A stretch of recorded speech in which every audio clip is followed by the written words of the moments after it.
ആദിയിൽ വിശ്വം മെനഞ്ഞു മോദ സൃഷ്ടി ചെയ്താദാമിനെയും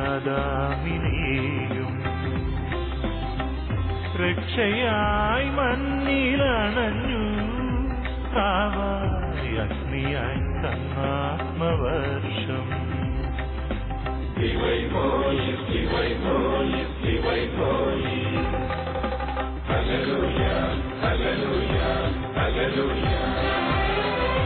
ഹല്ലേലൂയ ഓശാന സ്തോത്രഗീതിയ എല്ലാരും വാഴ്ത്തുന്നൊരത്വൈകനാദം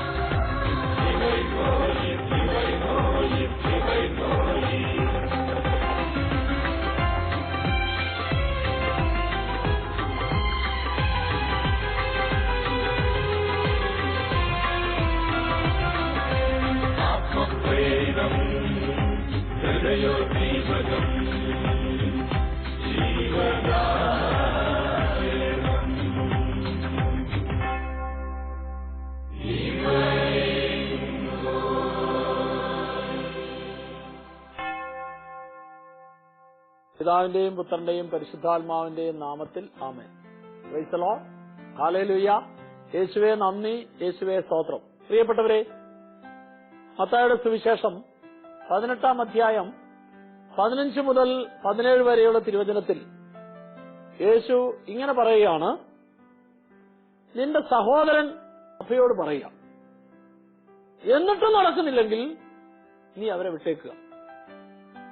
യേശു ഈ കാര്യം പറഞ്ഞപ്പോൾ കേട്ടുകൊണ്ടിരുന്ന ശിഷ്യന്മാരിൽ പത്രോസ് യേശുവോട് ചോദിച്ചു. മത്തായിയുടെ സുവിശേഷം 18-ാം അധ്യായം 21 മുതലുള്ള തിരുവചനം. അപ്പോൾ എന്നോട് തെറ്റ് ചെയ്യുന്ന എന്റെ സഹോദരനോട് ഞാൻ എത്ര പ്രാവശ്യം ക്ഷമിക്കണം?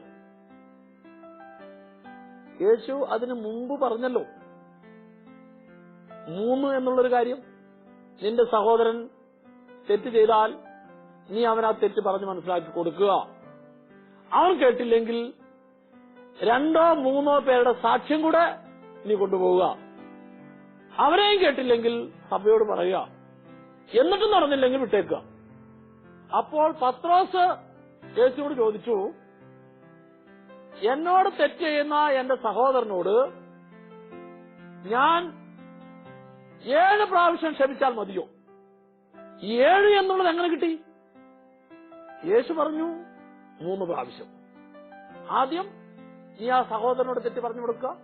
അവൻ കേട്ടില്ലെങ്കിൽ വേറെ 2-3 പേരെ സാക്ഷികളായി നിർത്തുക. അവരെയും കേട്ടില്ലെങ്കിൽ സഭയോട് പറയുക. അപ്പോൾ പത്രോസ് ഉദ്ദേശിച്ചത് യേശു 3 പ്രാവശ്യം ക്ഷമിച്ചാൽ മതിയെന്നാണ്. പത്രോസ് എന്താക്കി? അതിന്റെ ഇരട്ടി 6, ഒന്നും കൂടെ കൂട്ടി 7. അപ്പോൾ തെറ്റ് ചെയ്യുന്ന എന്റെ സഹോദരനോട് ഞാൻ 7 പ്രാവശ്യം ക്ഷമിച്ചാൽ മതിയോ?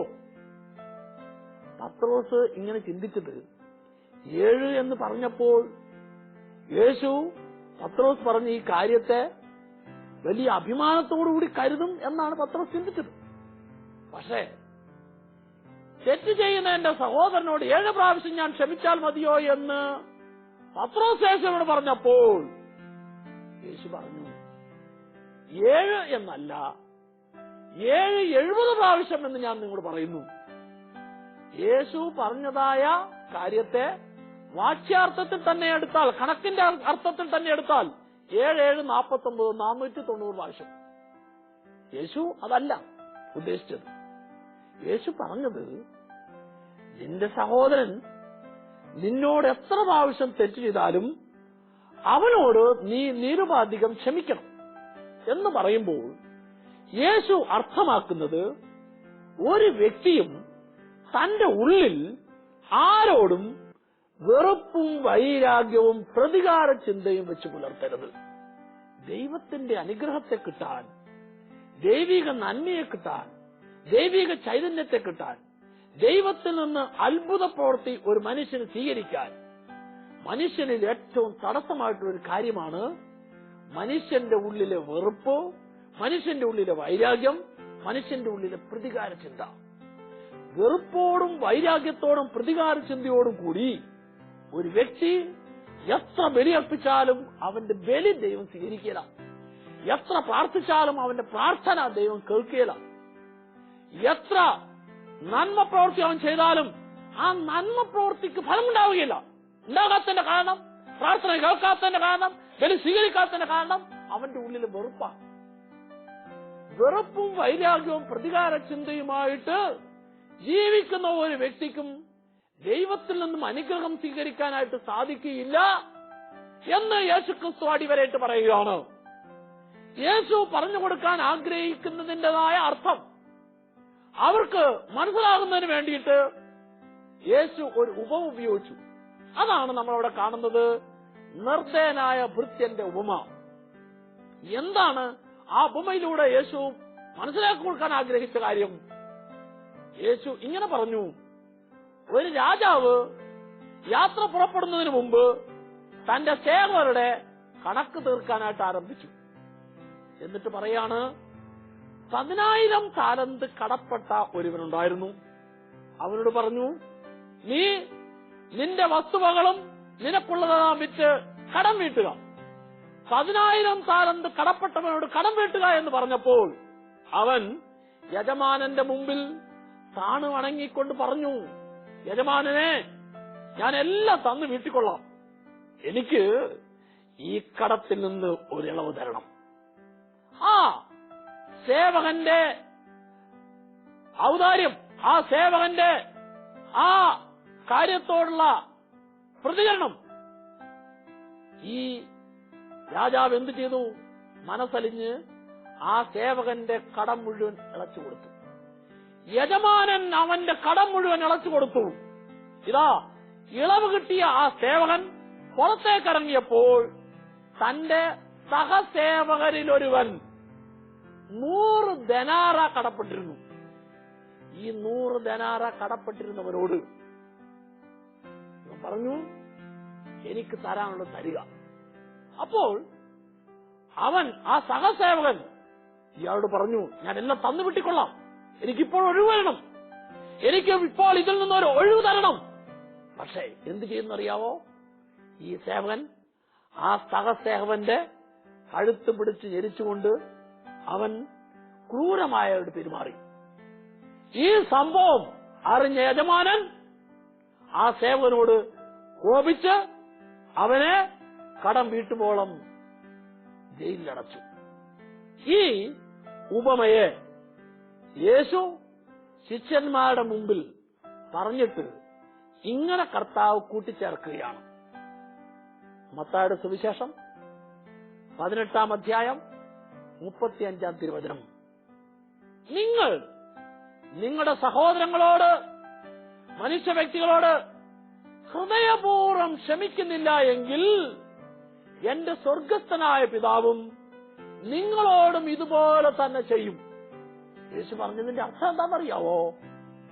നീ നിന്നെ വേദനിപ്പിക്കുന്ന, നിന്നെ കുറ്റപ്പെടുത്തുന്ന, നിന്നെ കളിയാക്കുന്ന, നിനക്കെതിരെ പ്രവർത്തിക്കുന്ന വ്യക്തികളോട് നീ ആത്മാർത്ഥമായി ക്ഷമിക്കാതിരുന്നാൽ, അവരോട് നീ പ്രതികാരം ചെയ്യാനുള്ള മനോഭാവമായിട്ട് കാത്തിരുന്നാൽ, നീ അവരുമായുള്ള ബന്ധത്തിൽ അകൽച്ച വരുത്തിയാൽ, കർത്താവ് പറയുന്നു, എന്റെ സ്വർഗസ്ഥനായ പിതാവും നിങ്ങളുടെ തെറ്റുകളും നിങ്ങളോട് ക്ഷമിക്കുകയില്ല.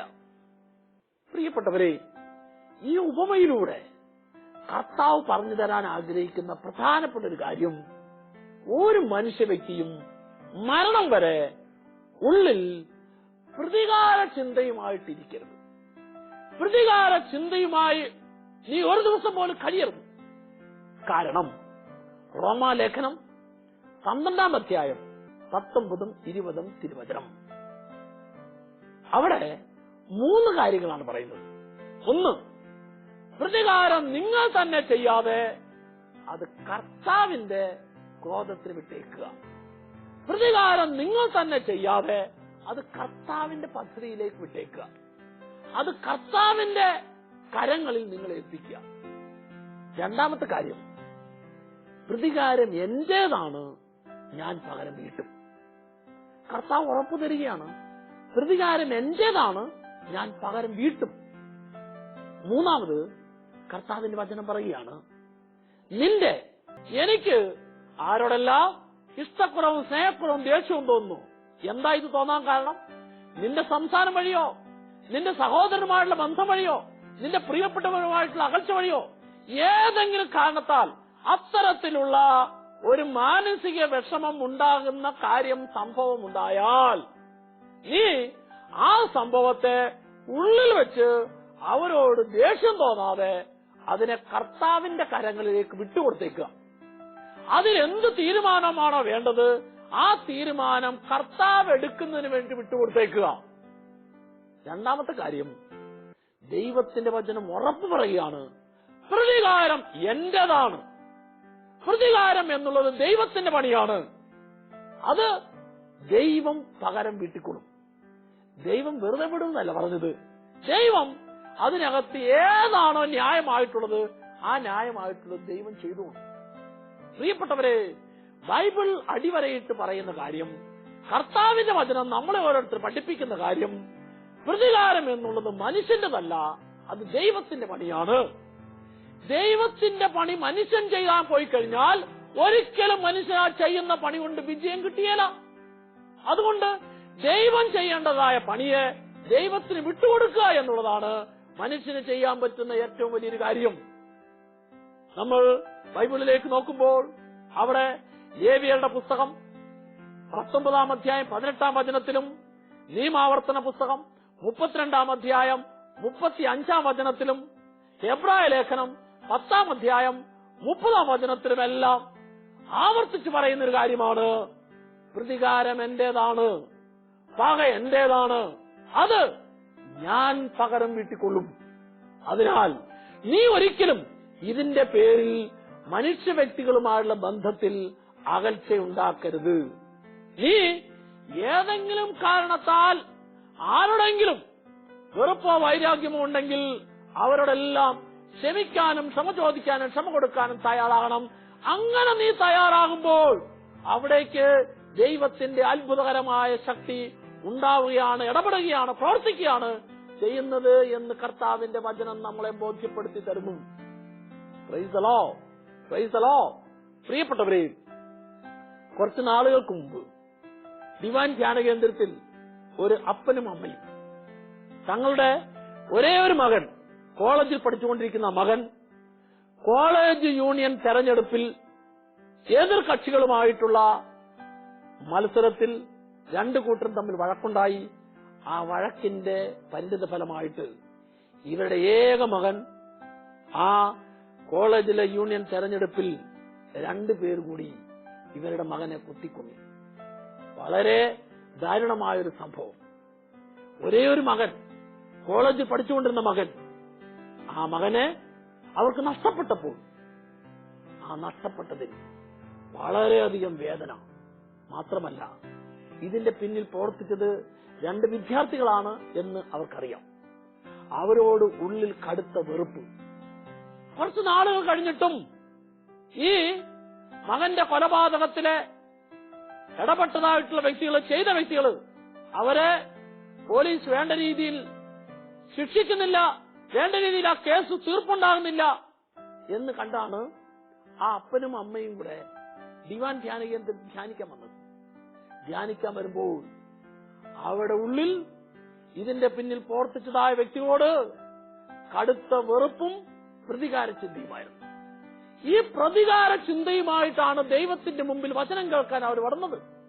എന്നാൽ ധ്യാന ദിവസങ്ങളിൽ ദൈവത്തിന്റെ വചനം കേട്ടുകൊണ്ടിരുന്ന അവരിലേക്ക് ദൈവത്തിന്റെ പരിശുദ്ധാത്മാവ് വചനത്തിന്റെ ശക്തി അത്ഭുതകരമായി പ്രവർത്തിക്കാൻ തക്ക വിധത്തിൽ ഇടപെട്ടു.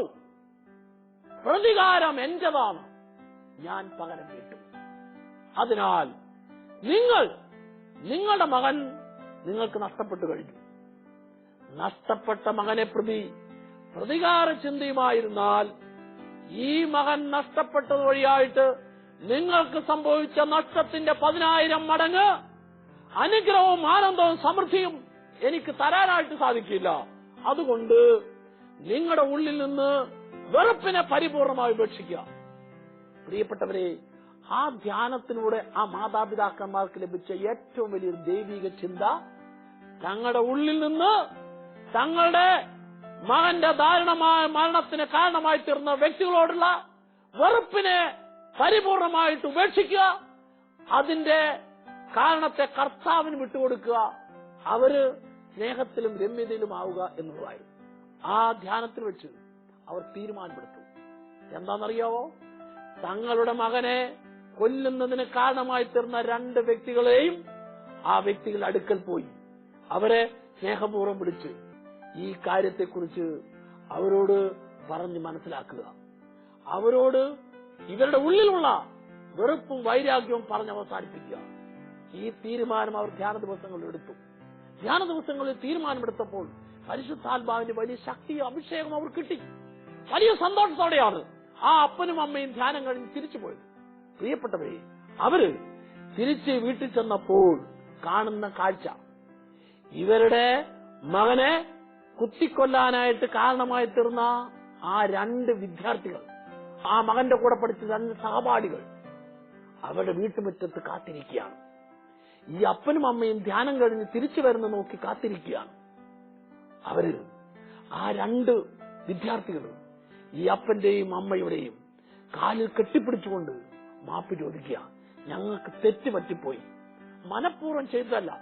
ആ സന്ദർഭത്തിൽ അങ്ങോട്ടും ഇങ്ങോട്ടും സംസാരിച്ച് അതിന്റെ ഫലമായിട്ട് ആ സമയത്തുണ്ടായ അപ്രതീക്ഷിതമായിട്ടുള്ള വിചാരിക്കാത്ത ഒരു സംഭവമാണ്. തെറ്റിപ്പോയി. പ്രിയപ്പെട്ടവരെ, ആ 2 മക്കൾ ഈ മാതാപിതാക്കന്മാരുടെ കാലിൽ പിടിച്ച് കണ്ണീരോടെ മാപ്പ് ചോദിച്ചപ്പോൾ ആ മാതാപിതാക്കന്മാരുടെ ഹൃദയം അലിഞ്ഞു. ഇതാ അവര് ആ മക്കളെ വിളിച്ച് അങ്ങോട്ട് ക്ഷമ ചോദിക്കാൻ വേണ്ടി ധ്യാനം കഴിഞ്ഞ് വന്നവര് അവരുടെ അടുക്കലേക്ക് 2 മക്കൾ വരികയാണ്.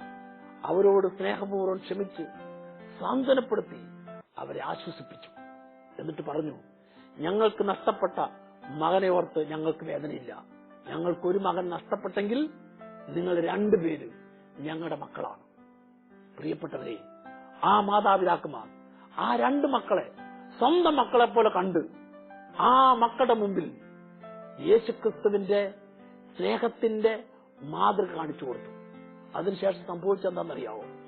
ഈ 2 മക്കളിലൂടെ ആ കോളേജിലെ സ്റ്റുഡൻസ് മുഴുവനും ഡിവൈൻ ധ്യാന കേന്ദ്രത്തിൽ ധ്യാനം കൂടാനും മാത്രമല്ല, ആ കോളേജിലെ വിദ്യാർത്ഥികൾ നല്ലൊരു ശതമാനവും യേശുക്രിസ്തുവിന് സാക്ഷ്യം വഹിച്ചുകൊണ്ട് സുവിശേഷ വേല ചെയ്യുന്ന, യേശുവിന്റെ നന്മ പ്രവർത്തികൾക്ക് സാക്ഷ്യം വഹിക്കുന്ന വിദ്യാർത്ഥികളായി.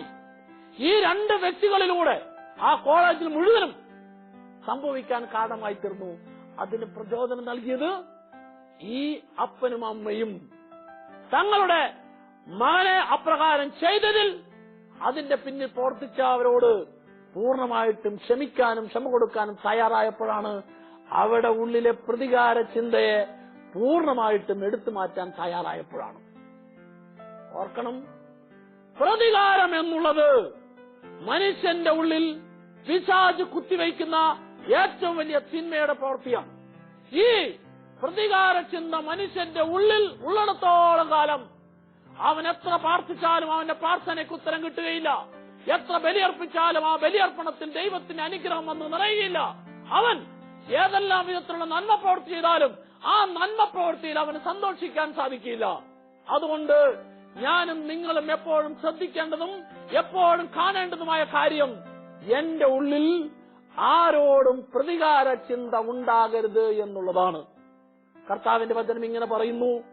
പ്രഭാഷകന്റെ പുസ്തകം 28-ാം അധ്യായം 1-ാം തിരുവചനം, പ്രതികാരം ചെയ്യുന്നവനോട് കർത്താവ് പ്രതികാരം ചെയ്യും.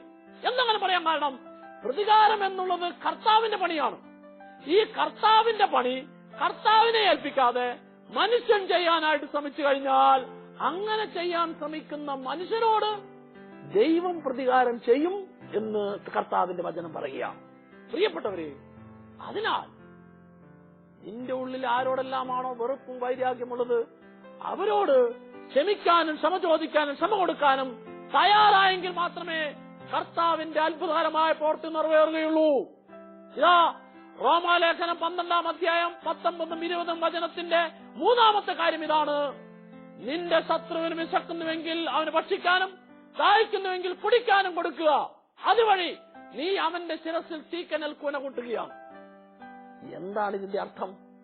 ഇതാ നമ്മൾ കാണുന്നു മത്തായിയുടെ സുവിശേഷം 25 അധ്യായം 35 മുതലുള്ള വചനത്തിൽ അവിടെ സ്വർഗത്തിൽ പോകുന്നതിന് വേണ്ടിയിട്ട് 6 ചോദ്യങ്ങളാണ്.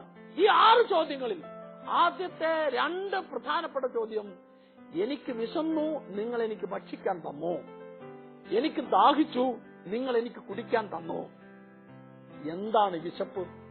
ഈ വിശപ്പ് എന്ന് പറഞ്ഞാൽ നിന്റെ കുടുംബത്തിൽ, നിന്റെ സമൂഹത്തിൽ ആരല്ല സ്നേഹത്തിന്റെ വചനത്തിന് വേണ്ടി, നന്മയുടെ വചനത്തിന് വേണ്ടി വിശക്കുന്നുവോ അവർക്ക് നന്മയുടെയും സ്നേഹത്തിന്റെതുമായ വചനം നീ കൊടുത്തോ?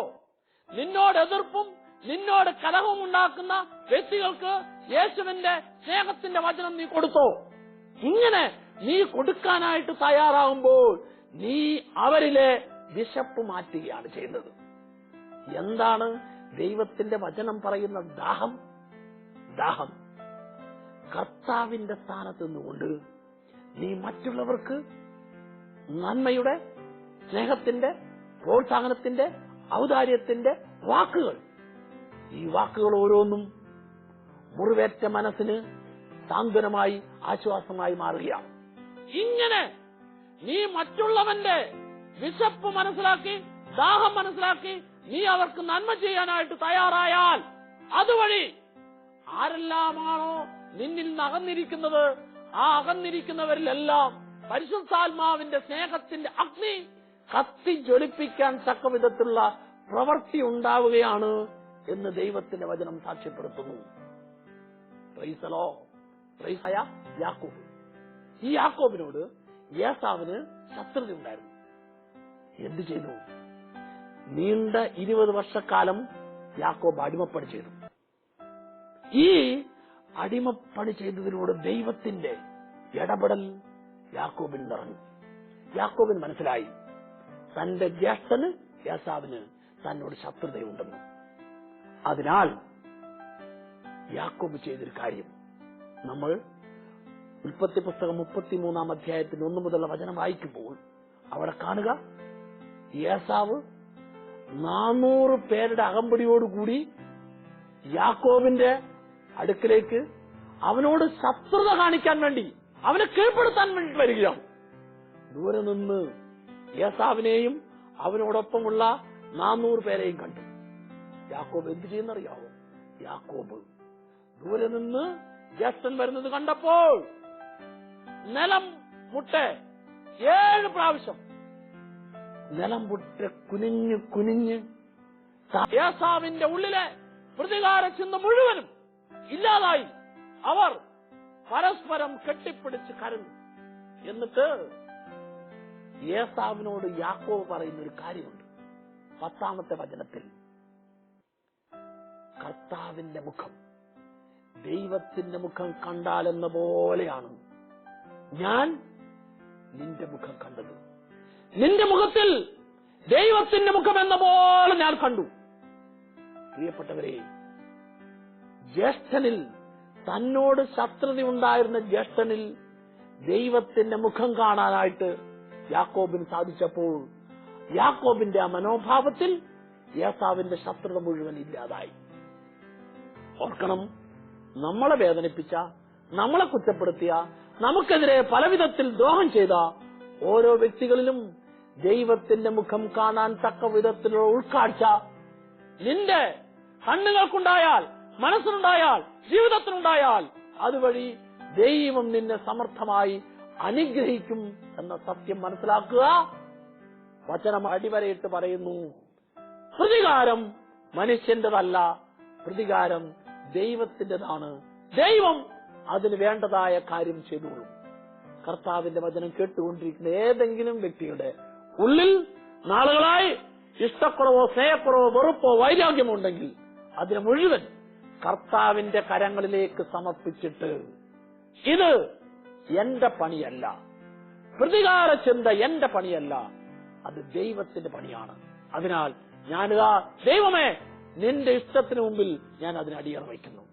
ഒരു നിമിഷം കരങ്ങൾ കൂപ്പി കണ്ണടച്ച് നമ്മുടെ ഇന്ന് വരെയുള്ള ജീവിതത്തിൽ ഏതെങ്കിലും വ്യക്തിയോട് ഉള്ളിൽ ഇഷ്ടക്കുറവോ, സ്നേഹക്കുറവോ, വെറുപ്പോ, വൈരാഗ്യമോ ഉണ്ടെങ്കിൽ അതിന് മുഴുവൻ കർത്താവിന്റെ തിരുമുമ്പിൽ അടിയറ വെച്ചിട്ട്, കർത്താവേ അതിനെ നിന്റെ കരങ്ങളിൽ ഞാൻ ഏൽപ്പിക്കുന്നു. എന്നെ വേദനിപ്പിച്ചവരെല്ലാവരെയും നീ അനുഗ്രഹിക്കണേ, അനുഗ്രഹിക്കണേ, അനുഗ്രഹിക്കണേ എന്ന് ഞാൻ ആത്മാർത്ഥമായി ഇപ്പോൾ പ്രാർത്ഥിക്കുന്നു. നീ അവരെല്ലാവരെയും അനുഗ്രഹിച്ച് ശക്തിപ്പെടുത്തണമേ. Price the Lord.